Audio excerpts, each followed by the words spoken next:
আসসালামু আলাইকুম এভরিওয়ান। তো কেমন আছো তোমরা? আশা করি অনেক ভালো আছো। তোমাদের দোয়া এবং ভালোবাসায় আমি অনেক ভালো আছি। তো আজকে তোমার প্রতি অনুভূতির গল্পের 3টা পার্ট নিয়ে চলে এসেছি, 20, 21 এবং 22। তো আজকের এই 3টা পার্ট অনেক বেশি ইন্টারেস্টিং হতে চলেছে। তো আজকের এই পার্টগুলো কেউ মিস করো না। তো চলো বেশি কথা না কইয়া গল্প শুরু করা যাক। বাসা আসা মাত্রই আন্টি আঙ্কেল নাস্তার টেবিলে, রিমি টেবিল ছেড়ে দৌড়ে এসে আমাকে জড়িয়ে ধরে কান্না করতে লাগলো। আঙ্কেল আন্টি সবকিছুই দেখছে। রিমি কান্না সুরে বলল, কি হয়েছে অনেক তোমার? এরকম দেখাচ্ছে কেন? তুমি তো রাহুলের বাসায় ছিলে, তাহলে তোমার চোখের নিচে কালো দাগ কেন? আর তোমার শরীর থেকে এইসব কিসের গন্ধ? আমি বললাম, কিছু হয়নি, প্লিজ আমাকে ছাড়ো। তুমি কি পাগল নাকি? এখানে জড়িয়ে ধরছো কেন? রিমিকে ছাড়িয়ে রুমে চলে গেলাম। আঙ্কেল আন্টি সবকিছুই দেখছে, আর আমি কাল রাতে কি করতে পারি হয়তো সেটাও বুঝে গেছে। রুমে আসার কয়েক মিনিট পর রিমিও আসলো। আমি বিছানায় শুয়ে চোখ বন্ধ রেখে রিমির কষ্ট দিয়ে নিজেও কষ্ট পাচ্ছি। সেই কষ্টের পরিমাণটা বুঝবার চেষ্টা করছি। রিমির উপস্থিতি বুঝে ওঠার আগেই রিমি বলল, অনিক। রিমির চোখ মুখ লাল হয়ে আছে। আমি বললাম, কিছু বলবা? রিমি বলল, অনিক তোমার কি হয়েছে প্লিজ বলো আমাকে। আমি কি কোনো অন্যায় বা ভুল করেছি? তাহলে আমাকে বলো, আমি সব ঠিক করে দিব। আমি বললাম, তোমার কেন মনে হলো তুমি কোনো ভুল বা অপরাধ করেছো? রিমি বলল, কারণ তুমি আমাকে অবহেলা করছো। আমার মনে হচ্ছে আমাকে কষ্ট দিয়ে তুমিও কষ্ট পাচ্ছ। কারণটা কি অনিক? আমি বললাম, রিমি আমি স্বাভাবিক আছি। আর মানুষ যে সবসময় সবকিছুতেই আগ্রহ দেখাবে ব্যাপারটা কিন্তু এমন না। কিছু সময় পরিস্থিতির কারণে মানুষ অনেক বদলে যায়। হয়তো আমার পরিবর্তন হয়েছে, কিন্তু আমি ইচ্ছা করে কোনো কিছুই করছি না। রিমি বলল, অনিক আমি জানি তুমি মিথ্যা বলছো, কারণ তোমার এই অবহেলার পেছনে কোনো না কোনো কারণ আছে। তবে অনিক আমি একটা কথা বলে রাখি, তুমি এভাবে অবহেলা করতে থাকলে আমি কিন্তু কিছু একটা করে ফেলবো। রিমির কথা শুনে খুব ভয় লাগছিল। রাগী মেয়ে রাগের মাথায় যা ইচ্ছা করে ফেলতে পারে। আমি বললাম, বুঝলাম না রিমি, তোমার সমস্যা কোথায়? কিছুক্ষণ আগে আন্টি আঙ্কেলের সামনে জড়িয়ে ধরছো, রুমে এসে কান্নাকাটি, এগুলো আমার ভালো লাগে না, অসহ্য।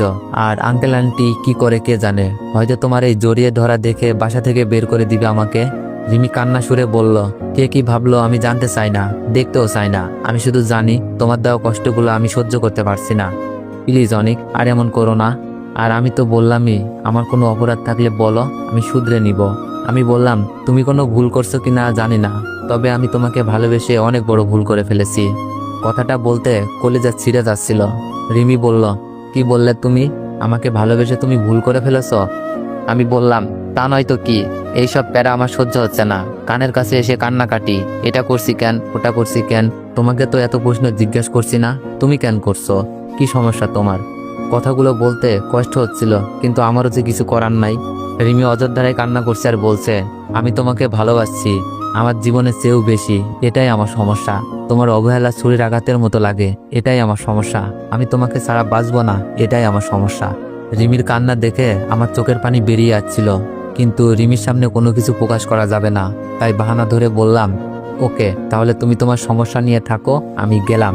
যাওয়ার সময় রিমির কান্না আরো বেড়ে যেতে দেখলাম। রুম থেকে বেরিয়ে এসে আঙ্কেল আন্টিকে কথা বলতে দেখলাম। আমি বললাম, আঙ্কেল একটা কথা ছিল। আঙ্কেল বলল, বলো। আমি চোখের পানি মুছে বললাম, আঙ্কেল আমি ঠিক করেছি, আমি এখান থেকে চলে যাব। আর থাকার জন্য ম্যাচ পেয়ে গেছি, আজই চলে যাব। আঙ্কেল বলল, কেন? তুমি তো রিমির সাথে ব্রেকআপ করে দিলেই পারো, বাসা ছেড়ে যাওয়ার কি দরকার? আঙ্কেল, রিমি যেমন আমাকে ভালোবাসে, আমিও রিমিকে ভালোবাসি। ভালোবাসার মানুষের সাথে মিথ্যা অভিনয় করে কষ্ট দেওয়া যায় না, কারণ রিমির চোখের পানি আমার সহ্য হচ্ছে না। আর আমিও রিমির সাথে এমন বাজে ব্যবহার করতে পারছি না। তাই দূরে কোথাও চলে গেলে হয়তো রিমি কয়েকদিন কান্না করে ঠিক হয়ে যাবে, আর আমিও নিজেকে সামনে নেওয়ার চেষ্টা করব। আমার এই কথা শোনার পর কেউই কিছু বলছে না। আঙ্কেল আন্টি হয়তো ভাবছে, ঠিকই তো, অনেক চলে গেলে রিমি অনেককে ভুল বুঝে ভুলে যাবে। জানি না রিমি কেমন থাকবে, সহ্য করতে পারবে কি পারবে না। তবে আমি ঠিক করেছি রিমিকে না জানিয়েই চলে যাব। বাসা থেকে বেরিয়ে মেসে যাওয়ার জন্য সবকিছু ঠিকঠাক করে বাসায় আসলাম। বাসায় এসে আন্টিকে বললাম, আন্টি আজ রাতেই চলে যাচ্ছি। আপনারা আমাকে অনেক হেল্প করেছেন, যা ভুলবার নয়, যার ঋণ কখনো শোধ করা যাবে না। যদি আপনাদের মনে কষ্ট দিয়ে থাকি মাফ করে দিবেন। আর রিমির দিকে খেয়াল রাখেন, উল্টাপাল্টা কিছু করে ফেলতে পারে।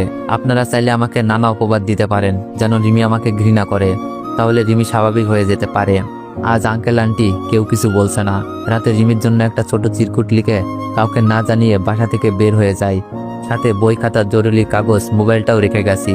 এটা রিমির দেওয়া ছিল। মোবাইলটা দিয়ে গেলাম। রিমি যেন ব্যাপারটা সত্যি ভাবে। কাগজে লেখা ছিল, রিমি আমাকে ক্ষমা করে দিও তোমার সরল মনের সাথে মিথ্যা অভিনয় করার জন্য। এই লেখায় অনেক কিছু লুকানো আছে, রিমি বুঝবে না, কারণ লেখাটা শুধু আমি বুঝবো। আমি চোখের পানি মুছতে মুছতে মেসেজ চলে আসলাম। জানি না রিমি আমার চলে যাওয়ার খবর শুনে কি করে বসে। খুব ভয় হচ্ছে আর চিন্তাও হচ্ছে। আমি এখানে চলে আসাটা শুধু রাহুলই জানে। রাহুল আমাকে ম্যাচ খুঁজে দিতে সাহায্য করেছিল আর প্রমিস করেছিল রিমিকে বলবে না আমি যে এখানে আসি। আসলেই কি বেকার ছেলেদের প্রেম করতে পারে না? আসলেই ছেলেটা যতই ভালো আর সুন্দর হোক, আঙ্কেল আন্টির যতই পছন্দ হোক, কিন্তু ছেলেটা তো বেকার। আমি বেকার না হলেও রিমির পরিবার অনেক ধনী পরিবার, আর আমার বর্তমানে কোনো পরিবারই নেই। এমন ছেলের সাথে তো রিমির পরিবার বিয়ে দিবে না, যার কোনো ভবিষ্যতের কোনো নিশ্চয়তা নেই। তার কাছে কিভাবে মেয়েকে তুলে দিবে? আমি জানতাম এরকম কিছু হবে। রিমি আর আমার সম্পর্ক কেই মেনে নিবে না। তারপরেও পারিনি রিমিকে ভালো না বেসে থাকতে, কারণ ভালোবাসা ধনী গরিব দেখে না, মনের সাথে মনের মিল হলেই হয়ে যায়। তবে আমি আর সবাইকে বলবো, প্রেম ভালোবাসা কোনো ছেলে খেলা নয়। এমন প্রেম করবেন না যাকে পাওয়াটা আমার মতো প্রশ্নবিদ্ধ। প্রেমটা ক্যারিয়ার গঠনের আগ পর্যন্ত বন্ধ রাখুন। আর ধনী মেয়ে ধনী ছেলেদের সাথে প্রেম করতে ভেবে করুন, কারণ প্রেমটা সত্যি হতে পারে, পরিবার কিন্তু মেনে নিবে না। আপনাদের আশেপাশে তাকালেই দেখতে পারবেন কত ছেলে চাকরির অভাবে তাদের ভালোবাসার মানুষটিকে অন্যের হতে দেখছে। ভালোবাসা শুধু কাছে পাওয়া নয়, ভালোবাসা হলো ভালোবাসার মানুষটিকে ভালো রাখা। সে যদি অন্য কোথাও ভালো থাকবে মনে করবেন, তাহলে তাকে অন্য কোথাও যেতে দিন। আর নিজের ভিতরে একটা কবর খুঁড়ে নিন, সব কষ্ট সেখানেই কবর দিন, কারণ ছেলেদের সবার সামনে কাঁদতে নেই। রাতে ঘুম হলো না, রিমির কথা ভেবে বালিশ ভিজিয়ে ফেলেছি। ঠিক করলাম কয়েকদিন ভার্সিটি যাব না, আর আঙ্কেলের অফিসেও না, কারণ রিমির সাথে দেখা হওয়া এই দুই মাধ্যম। আর আমার মনে হয় কয়েকদিন আমাকে না দেখলে হয়তো রিমি আমাকে ভুলে যাবে, ভুল বুঝবে, আমার প্রতি ঘৃণা জন্মাবে। যেই রকম চিন্তা সেই রকম কাজ। 2 দিন হয়ে গেল, ভার্সিটি অফিস কোথাও যায় না। রাহুলকে দেখছি খুব তাড়াহুড়ো করে আমার দিকে এগিয়ে আসছে। আমি বললাম, কি রে, কি হয়েছে, এত তাড়াহুড়ো করে কেন আসছিস? রাহুল বলল, অনেক তাড়াতাড়ি হাসপাতালে চল, কাল রাতে নাকি রিমি অনেকগুলো ঘুমের ওষুধ খেয়ে ফেলেছে। রাহুলের কথা শুনে বুক কাঁপতে লাগলো। আমি বললাম, কি বলিস এই সব? কোন হাসপাতালে? চল প্লিজ, আমার মাথা ঘুরছিল, রিমি যদি কিছু হয়ে যায়। রাহুল আমাকে হাসপাতালে নিয়ে গেল। আঙ্কেল আন্টির কেবিনে বাইরে বসা। আমি গিয়ে জিজ্ঞেস করলাম, কি হয়েছে আন্টি? রিমি নাকি ঘুমের ওষুধ খেয়ে ফেলেছে। আন্টি বলল, হ্যাঁ অনেক, তুমি চলে যাওয়ার পর 2 দিন খাওয়া দাওয়া করে নাই। আমরা অনেক বুঝাই, কিন্তু রিমি কিছুতেই বুঝতে চায়নি। রিমি বলছিল তোমাকে না পেলে রিমি আর বাঁচবে না, তাই তোমার আঙ্কেল রিমিকে চর বসিয়ে দেয়। পরের দিন সকালে উঠে দেখি রিমি ঘুম থেকে উঠছে না। রুমে গিয়ে দেখি অনেকগুলো ঘুমের ওষুধ খেয়ে নিছে। আমি বললাম, ডাক্তার কি বলছে? আন্টি বলল, রিমিকে ওয়াশ করা হয়েছে, এখনো জ্ঞান ফিরে নাই। আঙ্কেল সালাম আলাইকুম বলছিল, অনেক আমার মেয়েটা দেখে কিছু না হয়ে যায়, যারা যারা কথা দেখনি তোমার সাথে তোমাদেরকে বিয়ে দিব। যে আমার ইউটিউব চ্যানেলটি হ্যাক হয়ে গেছে না, যদি আমার মেয়ে হারিয়ে যায়, আমি আমার ইউটিউব চ্যানেলে ডাক্তার এসে বলল, এই যা দেখি রোগীর জ্ঞান ফিরে আমার মাথা পুরো ঘুরে গেছে। দেখা করতে পারে আমার ইউটিউবারের নাম চেঞ্জ করে ওরা নাম রিমেকার চলে গেল। আর রিমিকে জড়িয়ে ধরে কান্না করছিল। জানি না কেন আঙ্কেলের সাথে আমিও গেলাম।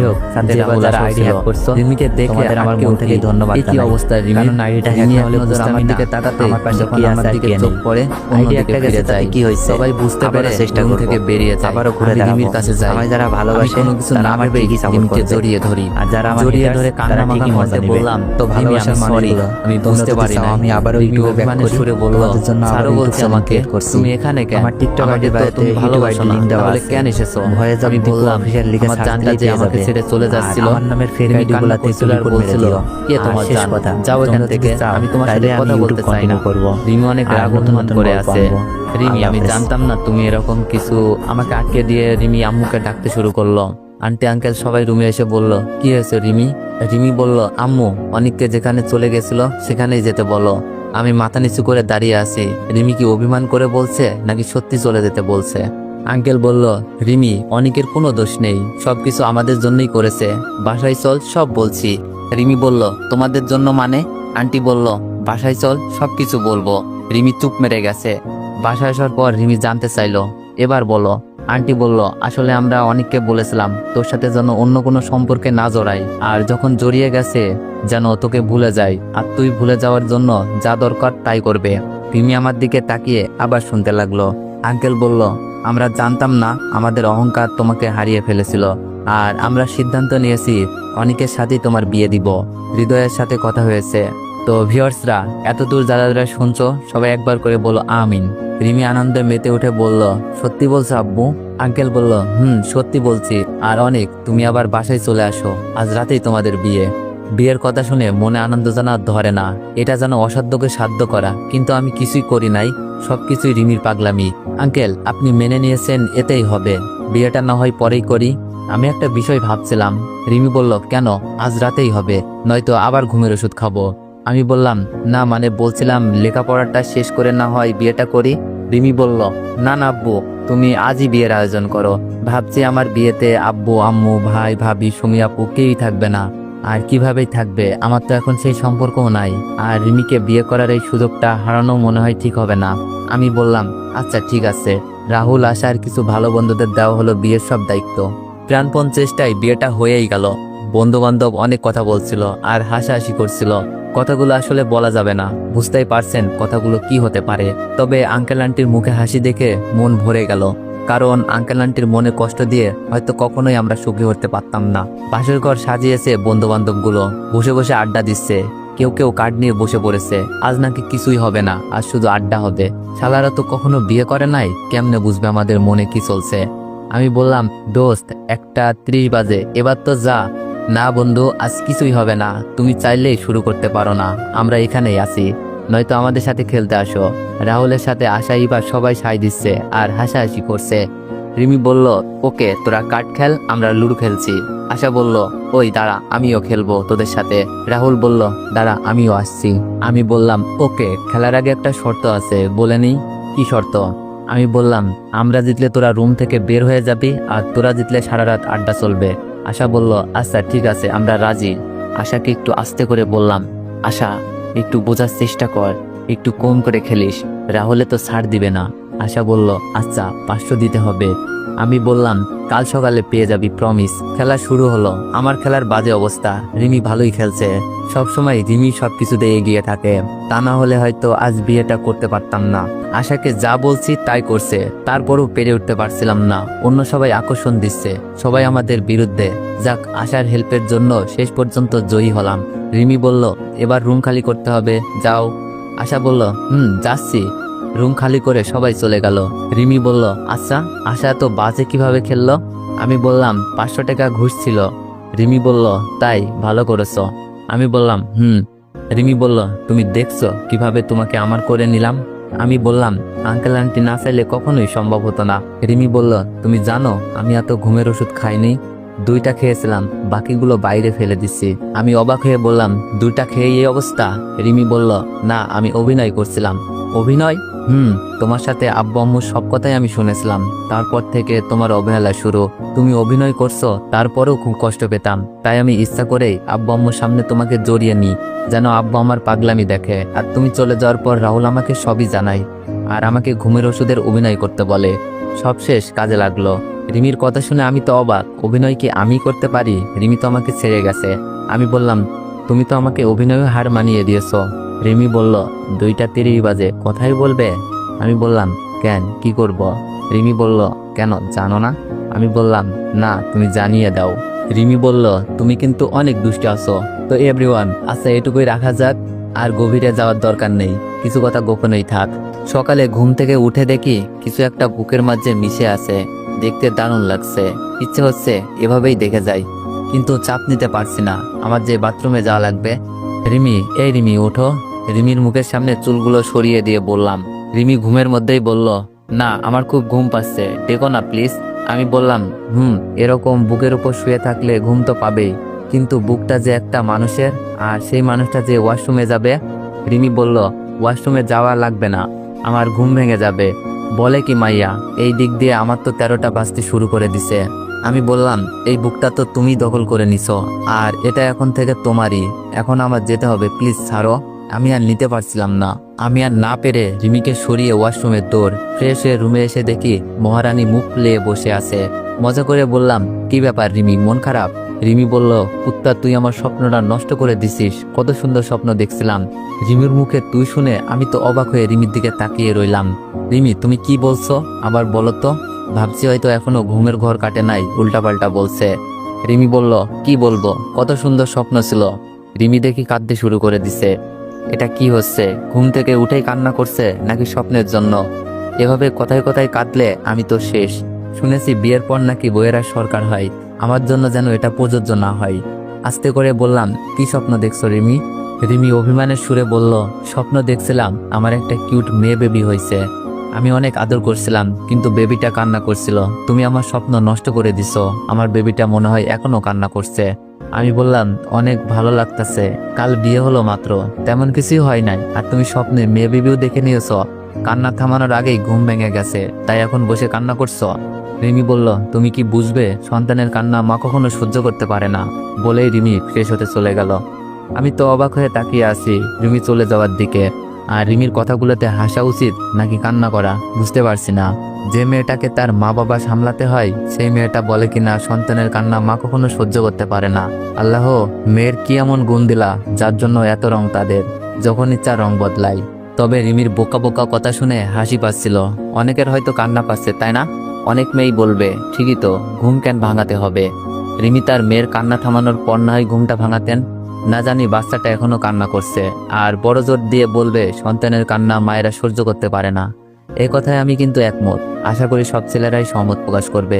তবে কিছু কিছু মায়েদের জন্য এই বক্তব্যটি প্রযোজ্য না। বন্ধুগুলো হয়তো ঘুমিয়ে আছে। কাল রাতে যা অবস্থা করেছিল, ভাগ্যিস খেলায় জয়ী হয়েছিলাম।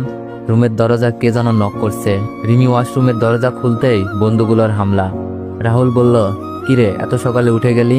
আমি বললাম, আমি সবসময় সকালেই উঠি। রাহুল বলল, মামা খুশির খবর কি আসবে? রাহুলের কথা শুনে সাথে থাকা সবাই হেসে দিল। আমি বললাম, খুশির খবর কি বুঝলাম না। রিমিকে বিয়ে করতে পারছি, এটাই তো খুশির খবর, আর কি খবর বাকি আছে? ফাহিম বলল, তুই মামা কিছুই বুঝিস না, আবার সবই বুঝিস, শুধু বোকা বোকা কথা বলিস। আমি বললাম, বুঝতে হবে না, নাস্তা করছিস? রাহুল বলল, না, তোদেরকে ডেকে নিতে আসছি। আমি বললাম, আচ্ছা তোরা যা, আমি রিমিকে নিয়ে আসছি। ফাহিম বলল, আচ্ছা তাড়াতাড়ি আসো মাম্মা। ওরা চলে যাওয়ার পর বিছানায় পা মেলে বসে ভাবছি ভাবিকে বিয়ের কথাটা জানাবো কিনা, কিন্তু কি মনে করবে, তাই ফোনটা রেখে দিলাম। রিমি ফ্রেশ হয়ে এসে গেছে, এখন সাজুগুজুর পালা। আল্লাহই জানে কতক্ষণ লাগে। রিমিকে দারুণ লাগছে দেখতে, নিজের বইয়ের প্রশংসা করতে নাই, তাই করলাম না। আমি বললাম, রিমি হইছে, নাস্তা খেতে ডেকে গেছে। যদিও নতুন জুটি, উচিত হলো রুমে খাবার পাঠিয়ে দেওয়া, কিন্তু বন্ধু বান্ধবের কাছে উচিত অনুচিত কিছুই নেই, যা বলবে তাই। রিমি বলল, আচ্ছা একটু শাড়িটা পরিয়ে দাও তো। আমি বললাম, তুমি শাড়ি পরতে পারো না? রিমি বলল, না আমিও পারি না, তুমি বসো, আমি আশাকে পাঠাচ্ছি। আমি নিচে চলে গেলাম। সবাই বসে হাসাহাসি করছিল। আঙ্কেল আন্টিকেও দেখছি আলহামদুলিল্লাহ অনেক হাসি খুশি। আমাকে রিমির ছোট ভাই মানে রিমন দেখেই কোলে উঠে বলতে লাগলো, দুলাভাই দুলাভাই। রিমনকে কিছুক্ষণ আদর করতে করতে সুপার সামনে এসে আশাকে রিমি রেডি হওয়ার সাহায্য করতে পাঠাই। সত্যি বলতে এত অল্প বয়সে দুলাভাই কথাটা মানায় না, তাই রিমনকে বললাম, আমাকে দুলাভাই বলতে কে বলেছে রিমন? রিমন বলল, রাহুল ভাইয়া। আমি বললাম, না তুমি অনেক ভাইয়া বলে ডাকবা ওকে। রিমন বলল, আচ্ছা। সবার সাথে বসে গল্প করছিলাম। রিমি রেডি হয়ে আসছে। রিমিকে দেখে মনে হয় প্রথম ক্রাশ নামক জিনিসটা খেলাম। এতদিন ক্রাশ কি খুঁজেই পাচ্ছিলাম না। রিমি লাজুক চাহনিতে আমার দিকে তাকালো। রুমে তুই তুকারি করে এখন সবার সামনে লজ্জার ভাব নিচ্ছে। বললাম না ওদের রঙের শেষ নাই। খাবার দাবার শেষ করে বন্ধুগুলা বিদায় নিয়ে চলে গেল। বলতে ভুলে গেছি, ওরা কিন্তু অনেক কিছু গিফট করছে, দেখা হয়নি। খাবার টেবিলে কেউ তেমন মজার কথা বলতে পারে নাই, কারণ আঙ্কেল আন্টি যে ছিল। তারপরেও আকারে ইঙ্গিতে অনেক কিছুই বলছে। সবাই বিদায় নিয়ে চলে গেছে। আশাকে যেতে দেওয়া হয়নি। আমাদের বেস্ট ফ্রেন্ড আশা এত অল্পতে তো চলে যেতে পারে না, তাহলে বিয়েটার মজাটাই থাকলো কই। তবে আন্টি আমার হাত ধরে অশ্রুসিক্ত নয়নে বলল, কষ্ট দিও না কখনো আমার পাগলি মেয়েটাকে। আমিও সায় দিলাম। রুমে এসে আমি রিমি আশা কে কি গিফট করছে দেখবো ঠিক করলাম। প্রথমে আশার গিফটটা খুলে দেখলাম, একটা টেডি বিয়ার, যা আমাদের জন্য না, আমাদের বেবির জন্য। আর সে কবে আসবে তার কোনো নিশ্চয়তা নেই। তারপর রিভারটা খুললাম, একই অবস্থা, সেম আশার মতোই, শুধু কালার ভিন্ন। আমি বললাম, কিরে আশা, ভবিষ্যতের জন্য এত কিছু, আমাদের জন্য কিছুই নাই? আর তোরা কি এক জায়গা থেকেই কিনছিলি নাকি একই রকম? আশা হাস্যোজ্জ্বল মুখ নিয়ে বলল, আর বলিস না, বিয়ের কেনাকাটা আর ঝামেলা, তাই যা সামনে পাইছি তাই নিছি। তখন ভেবেছিলাম রাতে ঘুমানোর সময় না হয় জড়িয়ে ঘুমাতে পারবি, কিন্তু এখন মনে পড়লো এখন তো আর টেডির দরকার নাই। রিমি বলল, ওকে, এবার রাহুল আর ফাহিমেরটা খোল। রাহুলেরটা খোলার পর হাঁ করে তাকিয়ে আসি। কি দিয়েছে বলতে পারবো না, সরি। তবে জেনে রাখেন, আপনার বন্ধুরাও হয়তো এরকম কিছু দিবে। আমরা একে অপরের দিকে তাকাচ্ছি। আশা ফাহিমের গিফটটা খুলতেই যাবে। আমি হেসে হেসে বললাম, আশা আর খোলার দরকার নাই, হারামিগুলা পুরাই হারামি, বোম প্যাক করে দিতে পারে। আশা বলল, না দেখি সমস্যা কি। আশা ফাহিমের গিফট খোলার পর আমি আর সেখানে নাই, এক দৌড়ে রুম থেকে বেরিয়ে গেলাম। আগেই বলেছি গিফটে কি ছিল দয়া করে জানতে চাইবেন না, বুঝে নিবেন।